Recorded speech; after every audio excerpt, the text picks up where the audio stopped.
나의 집안이 서울로 이사를 한 것은 지금으로부터 만 6년 전이다. 그 전해 가을부터 심한 신경쇠약에 불면증을 겸하여 고생하던 나는 가족을 평양에 남겨두고 혼자서 서울로 올라와서 치료를 하고 있었다. 나의 가족이라는 것은 나의 아내와 아들 하나와 딸 둘, 아들과 큰딸은 전처의 소생이다.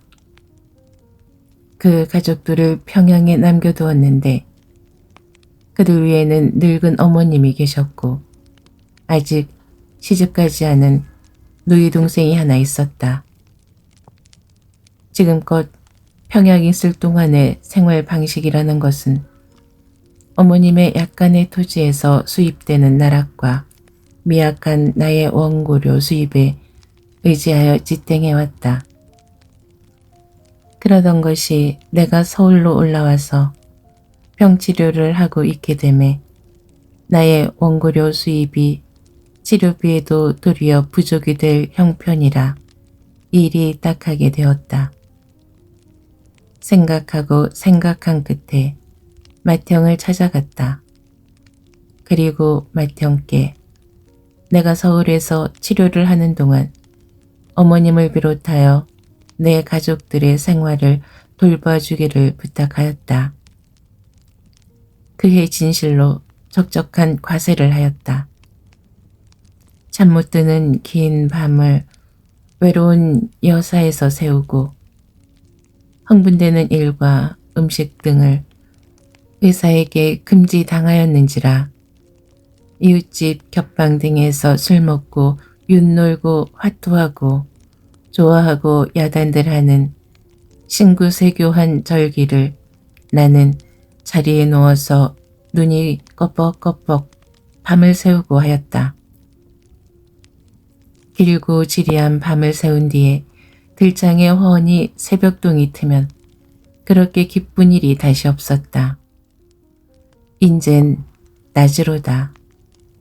나다닐 수도 있고 사람의 얼굴을 볼 수도 있고 이야기할 수도 있는 낮으로다.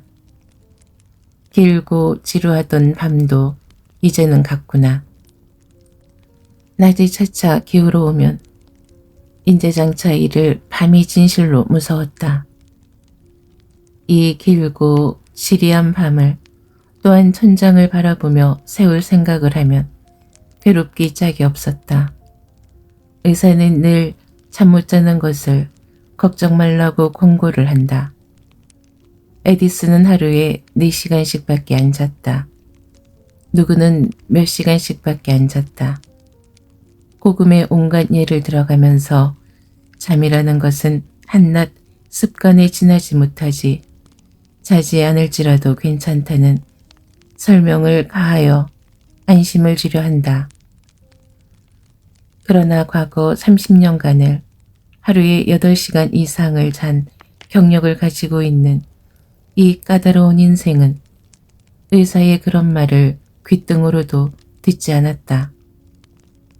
불면증이란 것은 괴상한 것으로서 밤에는 정신이 똑똑한 대신 낮에는 늘 머리가 몽롱하다. 그러나 과거 30년간을 이른 낮에 하고 밤에는 잠을 잘 것이라는 습관을 가지고 있는 나는 머리가 몽롱한 낮에 원고를 쓰고 머리가 똑똑해진 밤에는 오지 않는 졸음을 오라고 청을 하고 있다. 불면증은 체험해 본 사람이 아니고는 그 고통의 100분의 1도 상상을 못한다. K 박사의 지도하에 불면증 치료 3개월. 불면증은 이제는 웬만치 완화가 되었다.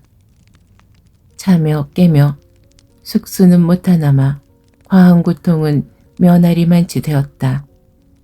이렇게 되매 나는 나의 가족을 서울로 불러 올려서 서울에서 살기로 계획을 정하였다. 원고료 생활을 하려면 서울에서 살림하는 것이 편리하다. 표면으로는 이러하였다. 그러나 이면으로는 델리게이트한 문제가 나의 가슴 깊이 있는 것이었다. 분시 우리는 삼형제로서 내가 가운데요. 삼형제의 아래로 막내로 누이가 하나 있었다. 내가 17살 적에 아버님이 세상을 떠나셨다. 삼형제에게는 각각 적당히 분재해 주셨다. 그러나 누이의 몫은 없었다. 맏형은 장발하였는지라 따로이 살고 나와 나의 동생과 누이를 어머님이 거느리고 사셨다. 그러는 동안 어머님이 재산을 관할하시며 재산 수입에서 생활비에 충당하고 남는 것으로 약간의 토지를 마련하였다. 물론 그것을 마련한 당시의 어머님의 심산으로서는 그것을 딸에게 주려 하였음일 것이다. 그 뒤에 우리 형제는 방탕을 하였다. 홀짝 다 없이 하였다. 이렇게 됨에 어머님의 마음은 다시 변하셨다. 어머님은 몇 자녀 중에 나를 가장 사랑하셨다. 내가 한푼없이 파산을 하매 어머님은 그 약간의 토지를 나에게 주시려고 본시의 예정을 돌이켰다.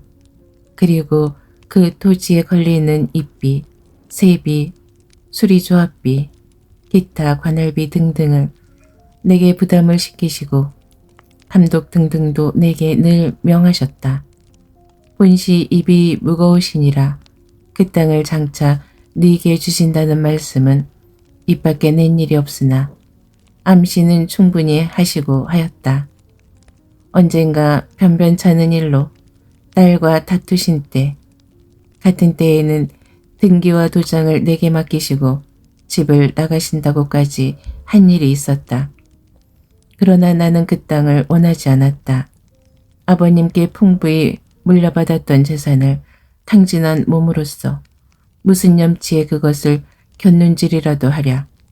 그것이 거대한 재산으로서 욕심날 만한 거액이면 모르지만 그것을 가지고도 생활을 위한 원고를 쓰지 않고는 먹지 못할 이상에는 그만 것을 가져 무엇하랴.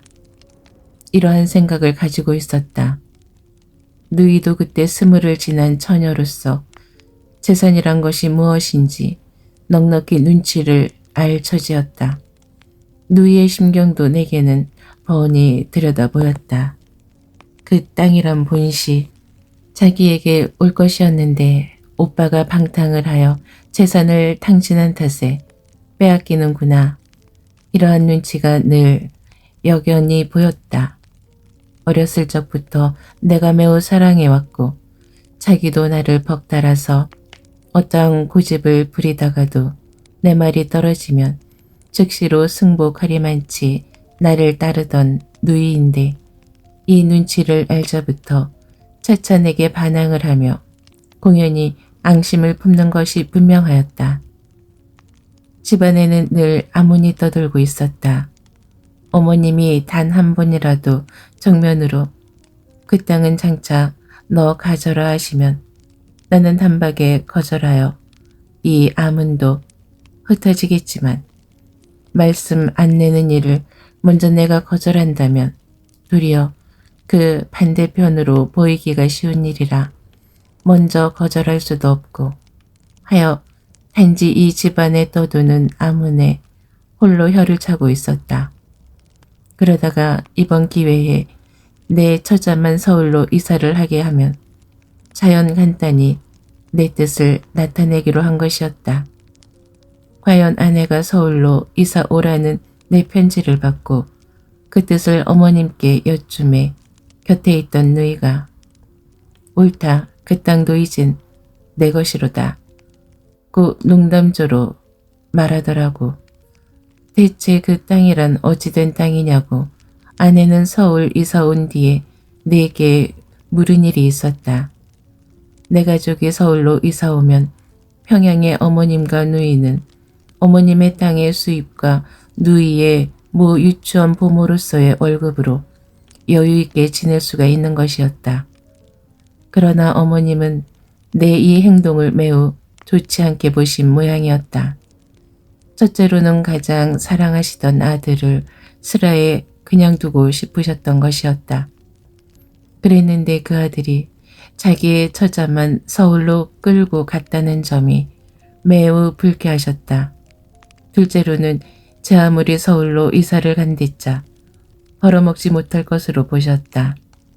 몇 달간 공연히 고생들만 하다가 도로 모두 울레줄레 평양으로 내려올 것으로 믿으셨다. 그런 위에 어머님 소유 땅 가운데 하나는 평양부 발전에 따라서 가까운 장래에 적지 않은 금액의 것이 다시 회복하시리란 마음이 있었더니만치 내가 내 처자만 데리고 서울로 간다는 것을 싫어하셨다. 어차피 서울 가서 자리를 못 잡고 도로 내려오리라고 굳게 믿으셨더니 만침 이삿짐이 진실로 박하였다.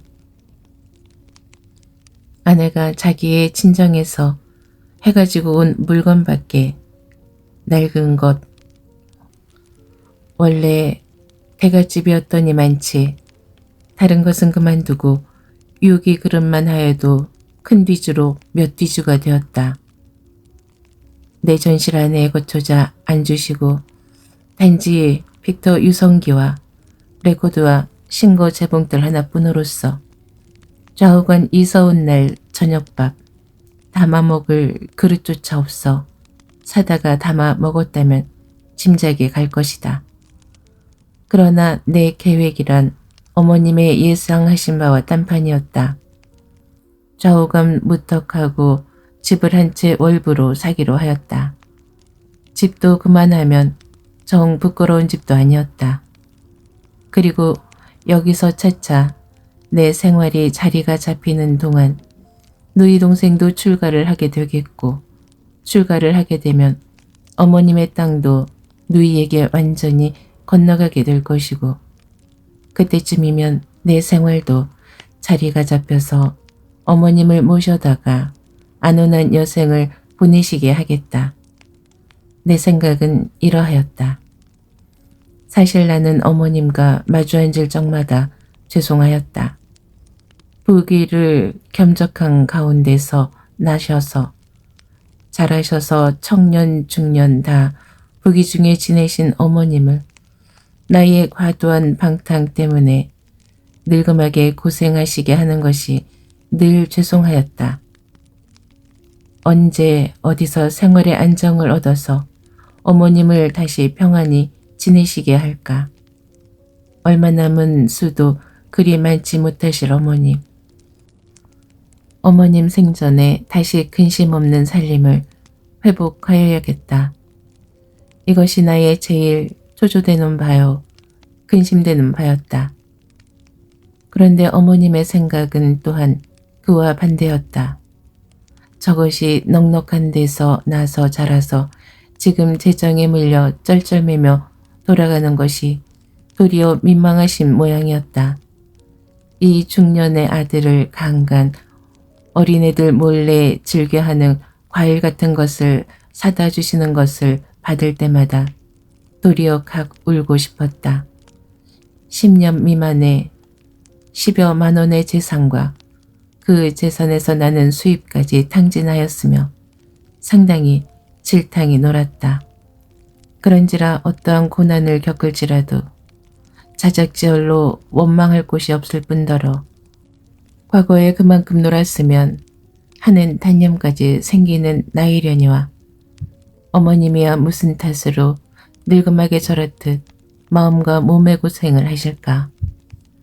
늘 이 죄 많은 아들을 민망해 보시고 만나는 음식이라도 생기면 당신은 안 잡숫고 반드시 아들에게 주시며 부족한 주머니를 털어서 아들의 입을 즐겁게 하시며 사람된 의무로서 가족의 의식을 구하기 위하여 하는 당연한 노력을 애처롭게 보시는 그 어머님께 대하여 나는 황송히 생각하지 않을 수가 없었다. 서울로 이사를 와서 월부로 정갈한 집을 한 채 산 뒤에 우리 가족의 생활은 그야말로 긴장 한마디로 끝이 날 종류의 것이었다. 집을 한 채 사느라고 어머님께 편지를 하였더니 어머님에게서는 그러면 여름방학 때 딸과 함께 서울로 놀러 오시마 하셨다. 우리가 산 집은 아주 새 집이었다. 이 새 집을 사람 사는 집같이 꾸미려면 상당히 손이 걸린다. 나는 시계와 같이 잠시도 쉼없이 원고를 쓰고 아내는 끊임없이 항아리 나무랭이며 찬짝, 그릇 등속을 사들이며 어머님이 서울 오시겠다는 여름, 방학이 불과 석 달, 그동안의 집을 사람 사는 집처럼 꾸미느라고 전력을 다하였다. 그 여름 약속에 의지하여 상경하실 때에 어머님은 몸소 가지고 올 수 있는 최대 한도의 짐을 가지고 오셨다. 그러나 일껏 가지고 와서 보매 그런 것들은 벌써 다 구비되어 있는 것이었다. 쓸데없는 것을 가지고 왔구나. 아, 이 한마디가 얼마나 나를 기쁘게 하였을까. 어머님도 또한 헛노력이 된 것을 도리어 기뻐하시는 것이었다. 그해 가을 어머님은 사위맞이를 하셨다. 딸이 20을 썩 넘도록 정당한 배우자를 맞지 못하여 근심하시던 그 근심도 이제는 없어졌다. 아들들도 맏아들들은 평양 실업계의 거두로 뒤를 근심할 바 없고 둘째 아들도 서울로 올라가서 차차 살림이 펴는 모양이요. 셋째 아들도 생활은 이렁저렁 해나가는 모양이요. 단 한 가지 남았던 딸의 처치도 되었음에 전혀 전전에 등에 비기면 노후도 펴나가는 모양이었다. 이러한 가운데서 나는 어서 이 집의 매수를 끝낸 뒤에 어머님을 모셔오고자 잉크와 종이를 연하여 소비하고 있었다. 서울 이사 온 지 3년째 되는 봄이었다. 그 봄 나는 조선 원고료 생활자에게는 좀 거액이라 할 만한 600원이라는 돈을 횡액으로 잃어버렸다. 집값에 채우 잔액을 치르려던 돈이었다. 그것을 잃었는지라 다시 반년간 더 지내지 않으면 집값을 완제할 수가 없게 되었다. 그와 전후하여 평양 누이가 맏아들을 낳았다는 회보, 또 그와 전후하여 놀라운 소식이 뛰어들었다. 어머님이 중풍으로 위험하다 하는 것이었다. 그러나 이 소식이 전보가 아니라 편지로 온 것을 보매 위급하지는 않은 모양이었다.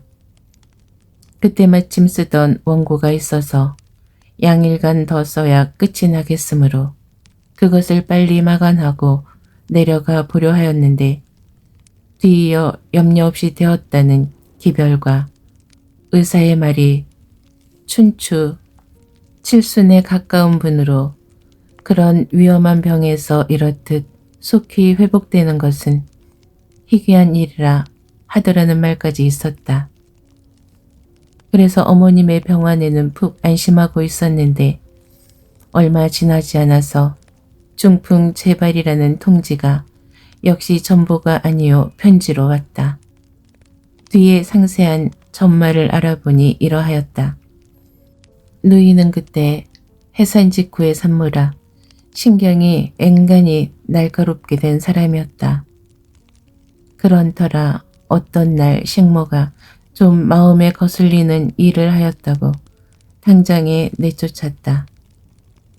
내쫓았으면 즉시로 대신을 구하여 드렸어야 할 것인데 경향을 물론하고 문제거리인 식모난 때문에 미리 식모를 구하지 못하였다. 어머님이 부엌에 나서지 않을 수가 없게 되었다.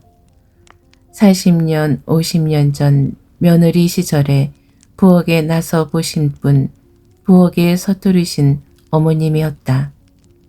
게다가 중풍에 넘어지셨다가 겨우 지금은 지팡이 짚고 편소 출입이나 하게 된 병인이었다.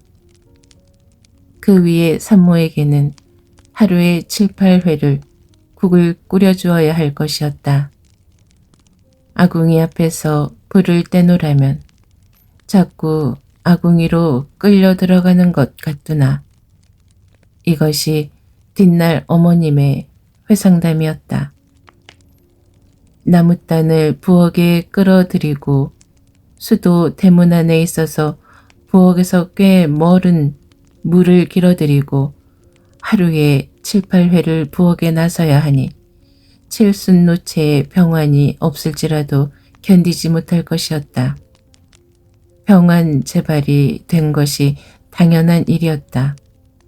그러나 어머님의 체력은 경탄을 지나쳐서 경악할 만하였다. 중풍이란 대체 초발에도 난병이거니와 재발이면 생명을 보장할 수 없고 어떻게 생명이 유지된다 할지라도 전신불수 적어도 반신불수는 될 것이었다.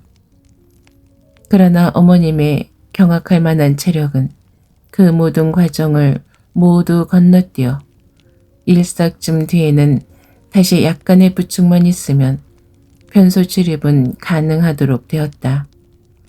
잘 요양만 하시면 이 병원에서는 온전히 벗어나서 천수를 다할 수 있다고 의사도 드디어 항복을 하였다. 그러나 성격이나 언행이나 온갖 방면이 돌변하였다. 여장부라 하여도 좋을 만치 강한 성격의 소유자이시던 어머님이 심약한 분으로 변하셨다. 식모에게 물 한 그릇 떠오라는 일이 있어도 명하지를 못하고 단언하는 형식으로 하신다.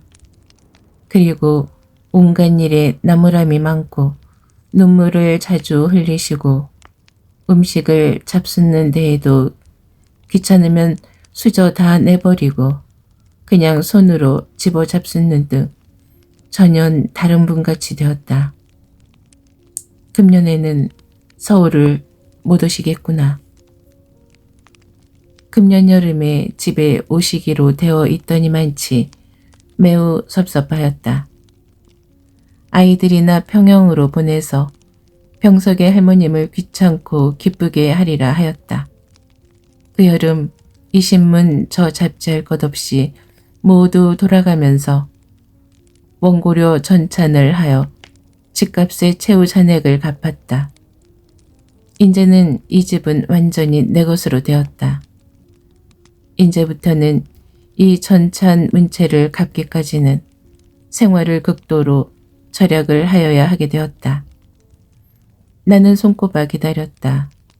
생활을 극도 절약해서 통상시대로 옮기자면 2, 3개월은 걸려야 할 것이다.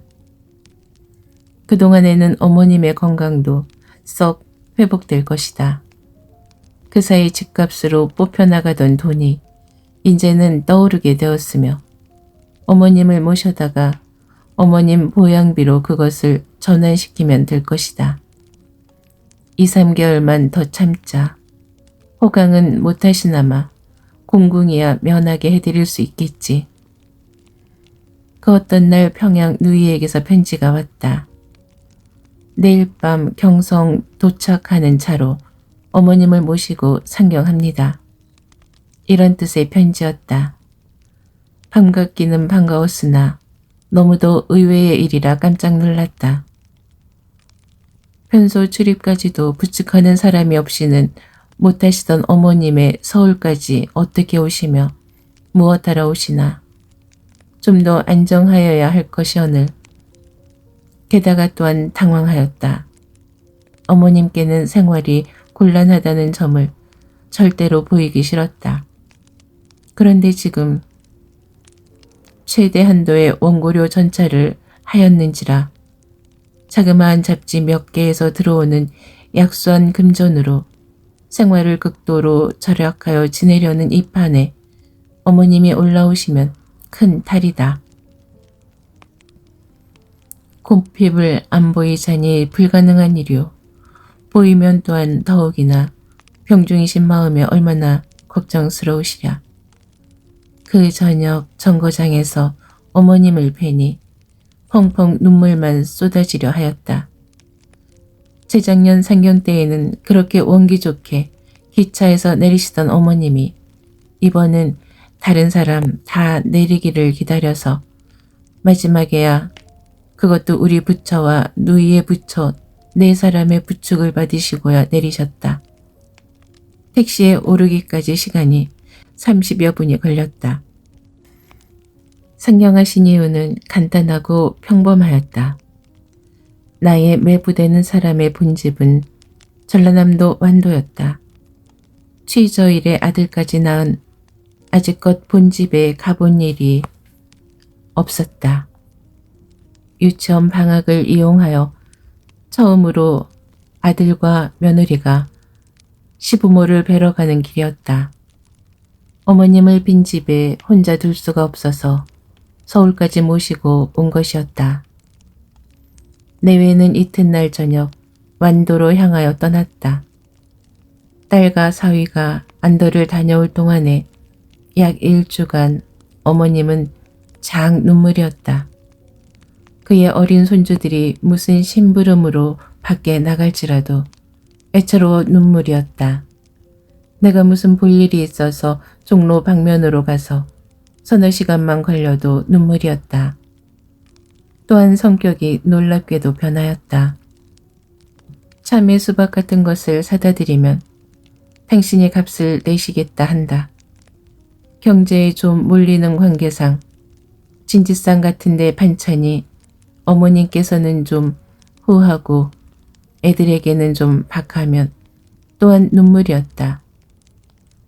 뜰 아랫방은 쓰지 않던 방이고 건넌방 아이들이 거처하는 데는 빈대가 많고 하여 큰 방을 비워드리고 우리는 대청에서 잤더니 밤새도록 당신이 대청으로 나갈 터이니 우리들을 들어오라고 하신다.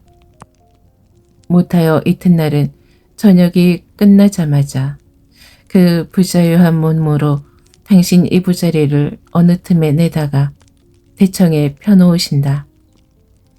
변소에라도 가실 적에 부축해 드리려면 미안해하는 기색이 분명하였다. 그 어느 날 갑자기 당신 주머니에서 돈 5원을 꺼내주시며 한약으로 지금 당신 병원에 맞는 약을 지어다 달라신다. 이것은 과연 나의 실책이었다. 평양에서 올라오실 때에도 아무 약도 없기에 이 병원은 그저 안정 일로밖에는 없나 보다 쯤으로 여겨두었던 것이었다. 병원 중에 계신 어머님께 약 채근을 받는다는 것은 자식된 도리에 희한한 일일 것이다. 나는 어머님이 내신 5원을 도로 드리고 한방 의사를 알만한 친구들을 찾아다니며 수소문하여 박무씨를 알아내어 톡톡히 비싼 약을 지어왔다. 그 약을 잡숴 보았지만 어지럼증만 더하지 차도가 없다고 하시면서 다려드리는 것이라 잡숫기는 잡수었으나 평양 내려가서는 다시 안 잡수신 모양이었다. 이 병 저 병 겹치는 중에 또 조그마한 부스럼 하나가 목 뒤에 생겼다. 가렵다고 긁으시더니 그것이 저녁에는 벌겋게 되었다. 그래서 고약을 붙여드렸으나 가렵다고 연방 떼어버리시고 그냥 긁으시는 바람에 이튿날은 더 범위가 넓어지며 뜬뜬하게 되었다. 그러나 고약만 잘 붙이면 도로 삭을 종류의 것이라 이튿날은 나의 아들을 할머니 뒤에 지키게 하여 떼버리면 다시 붙여드리고 떼버리면 또다시 붙여드리고 이러한 역할을 하게 하였다. 부스럼이 난 지 사흘 만에 완도 갔던 내외가 왔다. 와서 그 밤을 우리 집에서 지내고 이튿날은 어머님을 모시고 평양으로 내려갔다. 일행이 평양으로 내려간 뒤에 나도 무슨 볼 일이 있어서 3, 4일간 어디 갔었다. 돌아와 보매 아직 이른 새벽임에도 불구하고 대문이 열려있고 집안에는 아이들만이 있고 아내는 나를 찾으러 어젯밤 나갔다가 밤 깊어 돌아오고 방금 또 나갔다는 것이었다. 그리고 나 없는 동안에 평양에서 편지 한 장과 전보 2장이 와 있었다. 먼저 전보부터 보았다. 첫 전보는 그저께 친 것으로 어머님을 대수술을 하니 즉시 오라는 것이요. 둘째 전보는 어제 친 것으로 왜 안 오느냐 위독하다는 것이었다. 편지는 평양 내려와서 목 뒤에 종철을 수술하였다는데 수술한 자리가 성가시고 붕대를 풀고 심지를 뽑고 하여 잘못하다가는 큰 탈이 생길 듯 싶다는 뜻이었다. 정신이 아득하였다. 어찌할 바를 몰랐다. 무슨 일을 어떻게 하여야 할지 순서를 따질 수가 없었다. 같이 시간표를 보니 7시 반에 떠나는 북행이 있었다. 기차는 있기는 하고 아직 5시 반에 지나지 못하니 시간은 넉넉하다. 주머니에는 꼭 기차 삭분, 점심 사 먹을 돈도 없었다. 좌우간 정거장으로 나간다고 아이들한테 말해두고 포스크롤랄이라는 강렬한 최면제 한 병을 갖고 그 다름으로 정거장으로 나갔다. 먼저 정거장에 나간다 한들 기차가 먼저 가줄 리 없건만 마치 우리 아내 사자와 같이 정거장에서도 잠시를 앉지도 못하였다. 다른 때 기차를 탈 때에는 생각해 보지도 않던 일. 지금 이 정거장 안에서 기차를 타려고 기다리는 무리 중에 친척의 위독 혹은 사망 전보를 받고 황황히 달려가려니 태반이 그런 사람이 아닐까. 기차 안에서는 강렬한 최면제를 먹고 차장에게 평양에서 깨워주기를 부탁하고 내내 자면서 갔다. 깨면 마음이 지향할 바를 몰라서 평양에서 내려서 병원으로 달려가 보매 아직 떠나지 않았다. 후두부의 가죽을 죄 뜯어내고 지금 저 붕대 아래는 두개골이 노출되어 있다 한다. 머리와 목 전체를 붕대로 싼 거대한 육체가 답답한 듯이 한초도 쉬지 않고 오른편으로 왼편으로 몸을 뒤채는 것이었다. 저렇듯 뒤채는 것이 되려 피곤하시지 않을까. 그러나 피곤을 모르시는 모양이었다.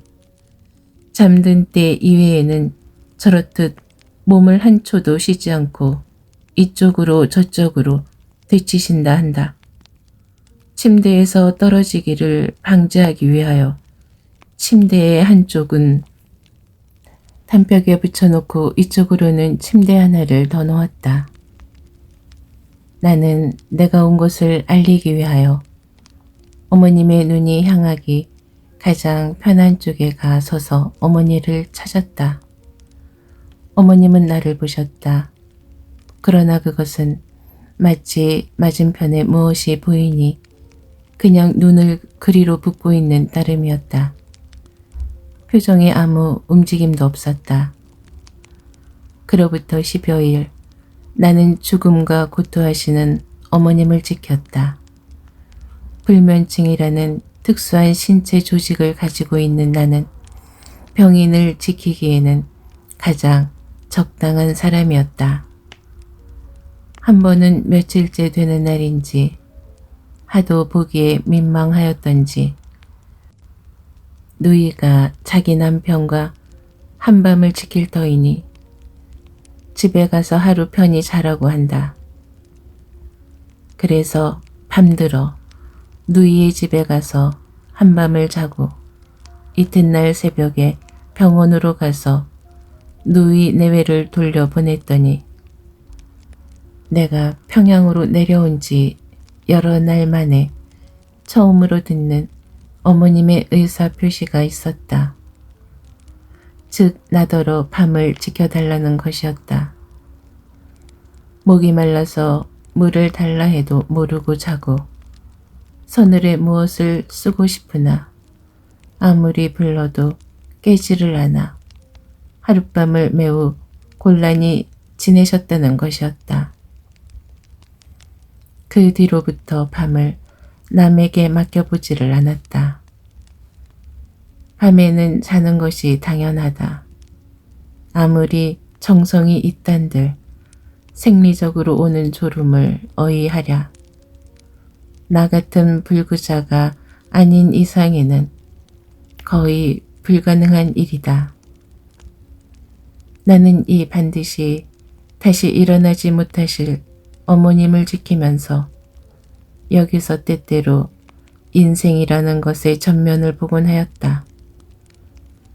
일찍이 효도를 해보지 못한 나는 여기서 이 침대에서 다시 생명 있는 신체로는 내리실 길이 없는 어머님께 나의 최초요 최후의 효도를 하였다. 그러면서 이것을 어머님이 알아주실까? 이런 쓸데없는 기대를 해보고 하였다. 그럴 때마다 직후로 몰려나오는 생각은 다른 것이 아니라 아신다 하면 무얼 하느냐 하는 것이었다. 이것이 인생이었다. 아시면 무얼 하느냐. 아시면 도리어 이전 평상시와 같이 민망히 생각하실지도 모른다. 그렇지 않고 기쁘다 생각하시면 무얼 하느냐. 무엇이니 하여도 최후에 남는 것은 역시 죽음이라는 것이다. 어머님이 최후의 봉양을 기꺼이 생각하셔서 지부에 가셔서 나를 부귀하게 해주시리라고 간병을 하는 것이 아니었다. 어머님 자신에게 대하여서는 아무 통양도 없는 바였다. 하루 저녁에 얼마씩이라는 돈만 주면 나보다 손있고 나보다 더 충실히 간병할 전문 간병자가 얼마든지 있지 않은가. 이 나의 간병이란 것을 정확히 숫자적으로 해석하자면 첫째로는 전문 간병인보다 서투른지라 손이 도리어 어머님을 불편하게 하였을지도 알 수 없는 일이요. 둘째로는 일껏 회복되어 가던 나의 건강을 다시 꺾어놓는 데 지나지 못하고 셋째로는 형으로 하여금 전문 간병인을 두었더라면 집을 하여야 할 수당금을 경제하게 하였으며 넷째로는 전문 간병인의 돈벌이 방해를 한 것, 이런 것 등등에 지나지 못한다. 다만 내 마음이 행하고 싶은 일을 행한 따름으로써 어머님이 청한 바도 아니요 희망한 바도 아니었다.